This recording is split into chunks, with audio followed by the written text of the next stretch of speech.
All right, welcome back to another episode of Seeds of Music. This is your host, Kyle Williams, and it's the only awesome web show where aspiring musicians can learn right now how to find their market and effectively, positively, greatly grow as an independent artist or producer within today's music industry climate, which has changed so much.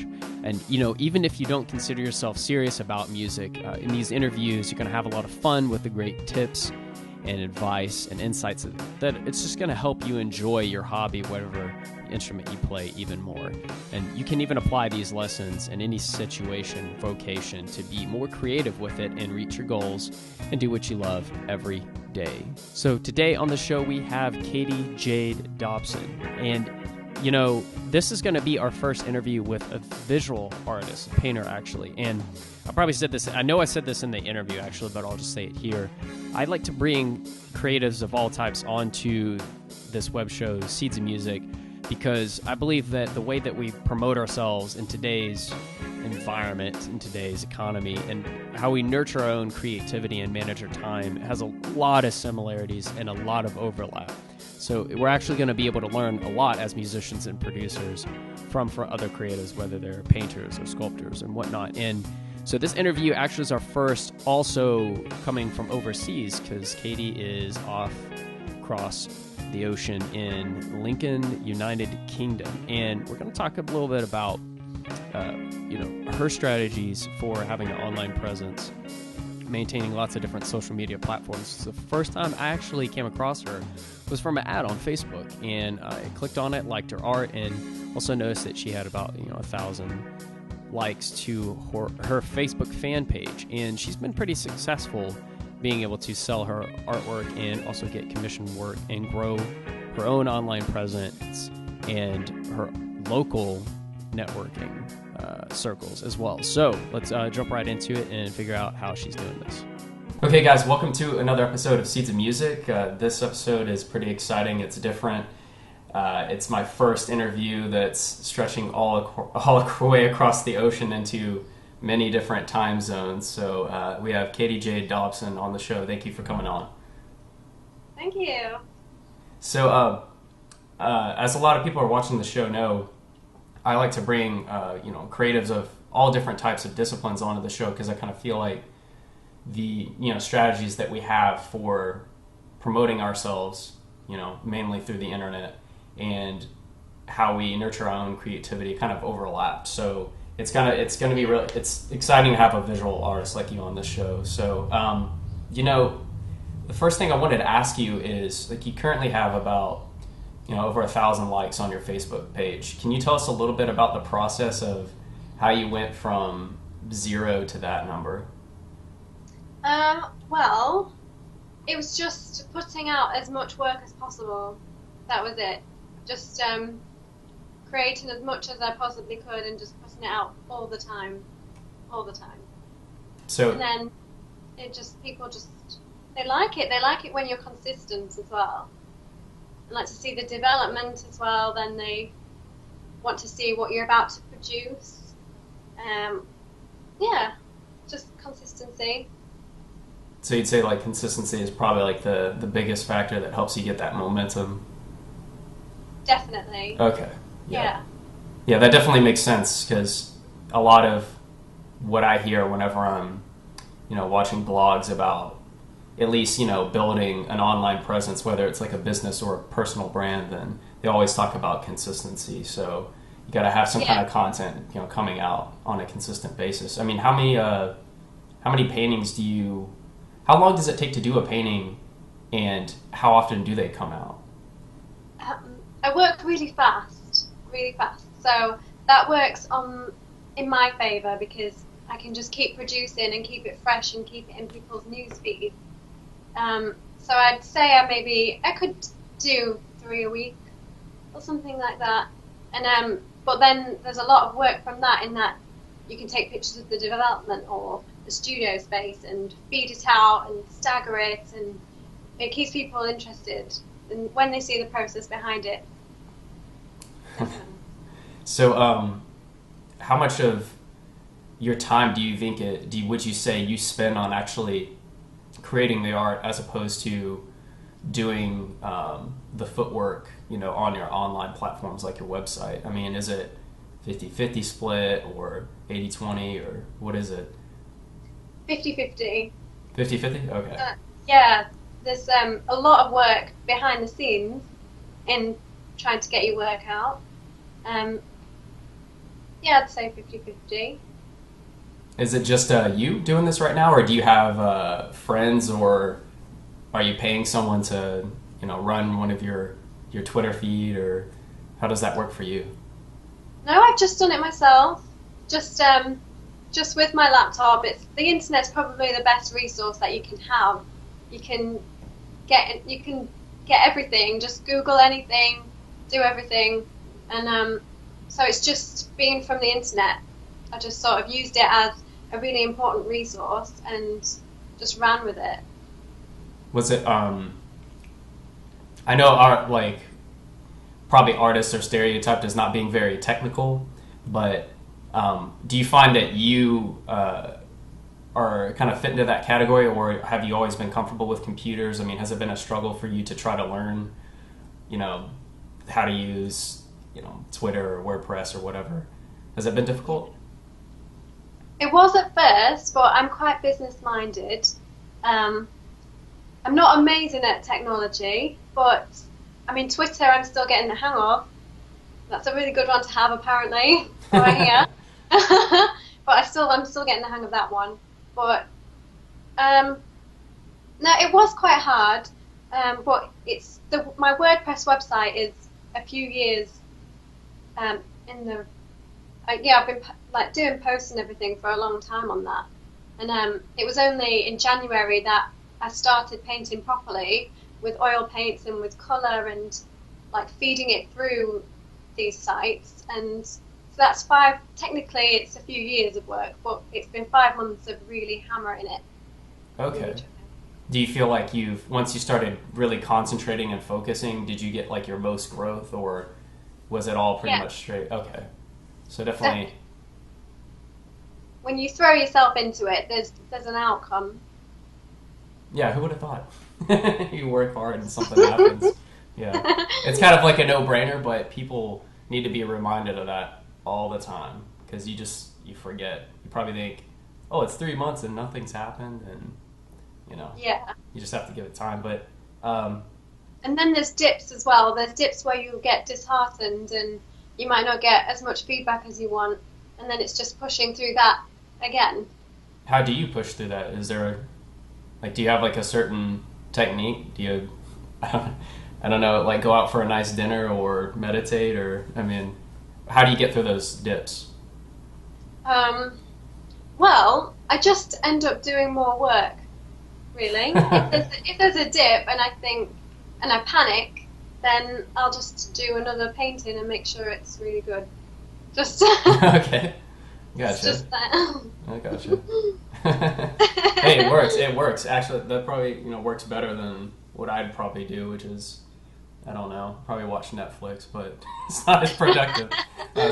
But so I want to talk about your website. You have, I think you have a nice minimalistic design to it. How important do you find it is for creative artists, whether they're painters or musicians or jugglers or whatever, to have a website and to have one with a great design?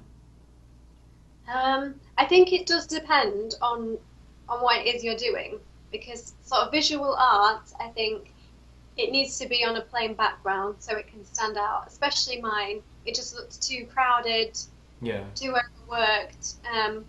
But for everything, it's different. I mean, if something that you're doing is simple, then keeping the rest of it busy. I don't know. It's just balancing, isn't it? Really, balancing. Okay. So just kind of having the proper design for what you're showcasing on there, but yeah. Okay. Appropriate, but kind of fitting. So you have. I also noticed you have testimonials on your site. Has this helped you sell more of your art? Not really. I mean, I haven't really, nobody's mentioned it to me, and I haven't really updated it in a long time. That's just a few original first real commissions that I had, and I asked for feedback. But people, when you've got quite a big backlog of work, people are quite trusting, and they see that you've done sales before, and as long as you're like honest, then people seem to trust your work. And so you have kind of a clout or report already built up, and you become like a recognized. So maybe the more you become recognized, the less you have to rely on testimonials. Because I mean, I've found in a lot of their business founds that they definitely help. yeah. You know, as long as, especially if they're from if their testimony is from respected sources that people know. So it's definitely, yeah, I can definitely see though once you start building yourself up that people just start to recognize you instead of having to look at, oh, so and so, you know, made this kind of testimony about your work. But you know, people can find you and your work on a ton of different platforms that I've looked through, like, you know, how important do you think it is for people to be able to find you in as many places as possible, as opposed to you just have a website and a Facebook? It just casts the net out a little bit further. Just having an Instagram page and having a few people that, you know, follow you on that, it just adds up to then they'll move over to your Facebook page and then they'll look at your website. So it's just throwing the net that little bit further out for every platform that you join. Okay, so kind of just think of it as you're like a fish out of a fishing metaphor. That's the only metaphor I can think of. I'm trying to think of something intelligent. I'm just, you know, thinking of throwing, you know, fishing. But no, yeah. It makes sense. It makes sense. So you've also shown your work at art fairs. You know, particularly I read in Lincoln Castle Square, and you were able to get commissioned work from that. Can you tell us a little bit about what exactly did you do that led to that commissioned work? I mean, did you have like a certain pitch, or I mean, did people come out and say, "Hey, I have a friend that bought your work," or I mean, how did that happen exactly? Well, it's just telling people. I had a sign that said that I do commissions. So it's, you know, I don't think people would have asked me for them if they didn't know that I did them already. So you have to just keep people really informed and have it right in front of their face as well. Otherwise, sometimes people won't ask, they won't assume that you do it. So it's making sure that you've got all that covered. So making what you do like as obvious as possible. Otherwise, people, you know, they might think, like, I think too many people assume that customers know what you do. Like if you're an artist and you did commission work, or you're a musician and you play bar mitzvahs or weddings, or you do something, you know, you have to really let people know. I mean, do you also have like, how do you go about like your networking? I mean, do you go to a lot of artist events, like, you know, around Lincoln, or I mean, where do you meet most of the people that you find expand your network and enable you to grow as an artist? It's just through other people. I mean, I haven't really tried looking for other artists exactly. I haven't sort of searched them and contacted them, but yeah, if you have your work up in a gallery, then people contact you through there, and then there's friends of friends who like art. It just, I don't know, like I've done a recent exhibition and it's just a friend of a friend, but you know, he does sculpture and it's similar to my paintings but sculpture, and he let me have my work up at his gallery, and then you've got a contact, somebody else like-minded, and and then you just meet people through them. It just kind of spiders out, really. So for you, it's been more of word of mouth instead of any kind of like online social networking. Yeah, but have you gotten any connections? I mean, through your social networks, and you know, how do you handle those? I mean, do you just send them a message? Like, do they send you a message over Facebook and you message them back, or? Yeah, more or less. Just anytime someone messages you, you're kind of making a contact. You kind of message back, and then you can learn something from them. That's what I find. I always message people back. So okay. So you always, whenever someone contacts you to say, hey, I like your work or whatever, you always make an effort to answer back to every single one? Yeah, and if people send pictures of their work, that's even better. Nice.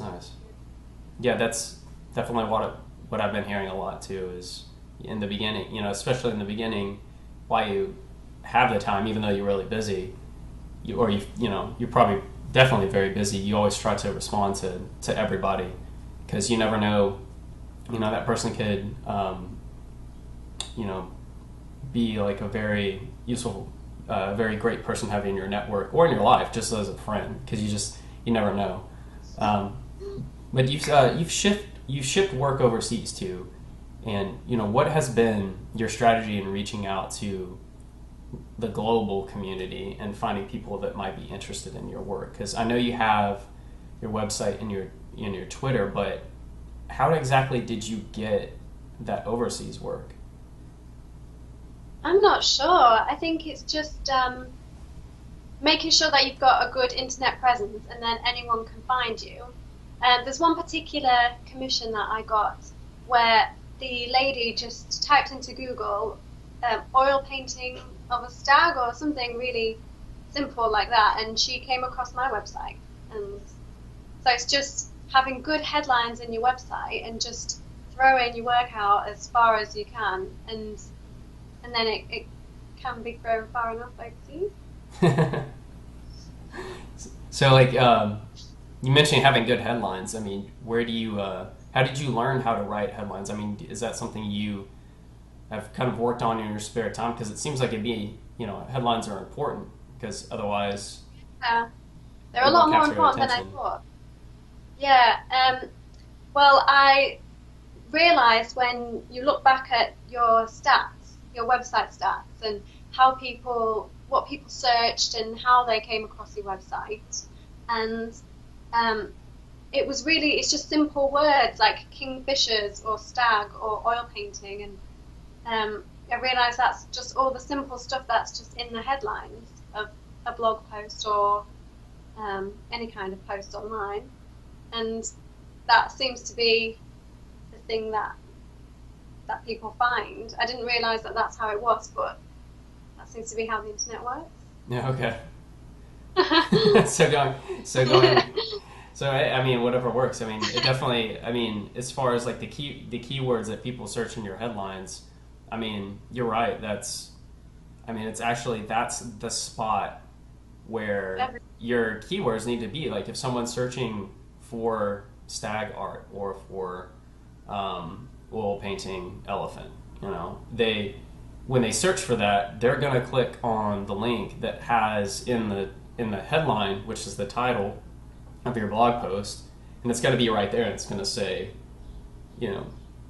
oil painting of stag number 5 or whatever, if you have a series or whatnot. But it'll say something like that, and so people will be like, oh, okay, and that will take them to you. So it's like important to keep that in mind whenever you're crafting your headlines, and then also know what people are searching for. So yeah, that definitely helps a lot. So I'm curious, like what are some of your art influences? I'm gonna try. Maybe I'll recognize some, because I went to college for art, but I have it's like I can remember like maybe some 15th century Italian, just because it's really it's really easy to remember those. But who are some of your biggest influences with your art? My main one is Odilon Redon. He does really like ethereal, like romantic works. They're really colourful, and I've only just started using colour in January. I just sort of did black and white charcoal things, but he's been the main influence for colour, which has breathed a bit of life into my work, really. And you mentioned earlier that you eventually started painting properly. So what were you doing when you were painting improperly? I mean, was that with crayon? I don't know. What was it like before that? Well, it wasn't improperly. It was just mixed media. It wasn't an oil painting. It was just whatever I could use. It wasn't really out of choice. It was just resourcefulness, really. It was just, they are the materials that I had, and so I'd use sort of charcoal and watercolors and just kind of throw everything on it. Do you which artwork do you think is more creative? The one where you had just the specific material, or when you just had to improvise with whatever you had? I think my best ones have been the improvised ones. I think when that's all you can use and you really want to do a painting, then you have to be really motivated to get the materials together. I think at one point I used eyeliner, so interesting results. But I really enjoyed using oil paints. So that's where that's come from. It's interesting that you say that, because I watched a video recently from a TED Talk. Have you ever heard of TED Talks? Yeah. Yeah. Okay. I can't remember his name, but there was this artist that the name of the video is called "Embrace the Shake." So if anybody wants to go watch it, just type in TED Talk. That's TED, Embrace the Shake. And it was this visual artist that was talking about how when he started, he was very into pointillism, and his hands, he had this like really bad shake in his hands, so all of his, he couldn't make like a straight dot. So he started to embrace that limitation of himself, and found out that his work was actually very creative because he worked within limitations, and that was an incredible thing. And I think that's probably why you feel that way. And I think the same thing works for music as well, whether it's art or music. I mean, I think it's like, there's a song that Jack White wrote. Okay, it's about a big and small room, and I can't remember exactly how the lyrics go. He basically says that when he's in a small room and he doesn't have a lot, he makes great music, and then when he's in the big room, he's thinking about being back in his small room. So kind of like, if you have all sorts of recording equipment or all sorts of paints, and you have like huge choices of expensive, equipment or expensive art supplies, and you just the art ends up kind of suffering from that. So it's good that you it's good that you say that, definitely. So the last question is a fun question. I try to ask in every interview. I don't always get to it, but what is your favorite record, and what would your life be like if it was blown up before you ever got to it? Like if it never existed? Oh, that's an interesting question. It's not the coolest answer in the world. It's Red Hot Chili Peppers. What? I'm in California, right? In Los Angeles. That's, everybody's listening in LA has probably just dropped their jaw right now. No, it's definitely a cool answer. Oh, is it? Oh, okay. I didn't know if they were past it yet or what, but I still love them. And it is, it's not even theirs. It's, they did it, I don't know if they only did it this once. It was a cover, Ramones, Havana Affair. They did, they did a really different, so it's not even them, but they did a really different version, and it sounds really different. And that's my favourite. And that was like they did a cover album, or it was just a song?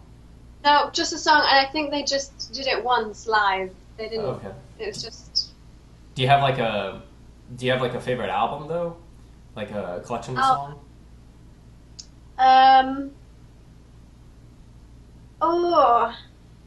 This is hard. I wasn't prepared for that. Favorite album. I think it's Muse, Absolution. Okay, there you go. I think that's it. There you go. I like every song on that, so. All right. I know it's sorry about that question. I know I do it on purpose though. Some people some people are thrown off and they list like a couple albums, and some people can think of one specific one, but thanks, you still handled it well. You still came through and gave an album, a Muse album. I mean, Muse is definitely an awesome band. So, Katy, thanks for coming on. Really appreciate this. Thank you. I think we've learned a lot about how to apply like what you've done to what musicians are trying to do now with like building an online presence, building the number of likes on their fan page, and also getting people back to their site, to listen to their music and eventually spread it as much as possible, because that's what art and music is all about. It's just it's the same thing, same principle behind it. Okay. All right. Well, thanks a lot. Thank you. Bye. Bye-bye. And that wraps up another episode of Seeds of Music. On the show we had Katy, Jade, Dobson, very talented artist. So head over to her personal website and check out her art. If you like it, then buy it. Support original artists, support original creativity. And also head over to her Facebook page and like it to stay up to date with all the artwork that she's putting out. Because like she said, she's doing it a lot. She's actually out there working on her craft, doing what she loves, and making money from that. And that's something we all can learn from, especially as musicians, being able to do what we love every day and be able to support ourselves off of that. And if you haven't had a chance yet, head over to seedsofmusic.net and sign up for the email newsletter. If you're not on it, then you're going to be missing out on when these interviews come out. And I know you don't want that. I know you want to stay up to date on all the latest ideas on being able to find your market and grow as an independent artist or producer. If you're watching from YouTube and you maybe subscribe to the YouTube channel, you need to go over to seedsofmusic.net and sign up to the actual website newsletter, because that's the best way for me to communicate with you. If you liked this video, felt like you got some useful information from it, then make sure to like it. Click that like button, and then also share it with all your friends on Facebook or Dig It or Reddit or whatever you love to hang out, whatever platform, Twitter, any of those, like whatever you use, to share it so everybody, all your friends, all your colleagues, all your acquaintances can be able to benefit from information in this video too. And last, join in on the conversation, comment on the video. What was your greatest takeaway from this interview? How will you apply what you've learned? Katy was talking about, what she's been doing on all her different social media platforms and, her strategies. How will you implement that into your own strategies? And lastly, who would you like to see interviewed? Is there anyone that sticks out in your mind that like, hey, Kyle needs to interview him or her or that band for Seeds of Music? Then, let me know. I'd be glad to reach out to them. Just send an email to kyle.seedsofmusic@gmail.com. If that person is you, just let me know and I'll bring you on the show. We'll have a little awesome segment here and talk about what you are doing. So until the next interview, I hope to see good luck in all of your ventures, and hope to see you in the next interview and also in the comment section on this interview.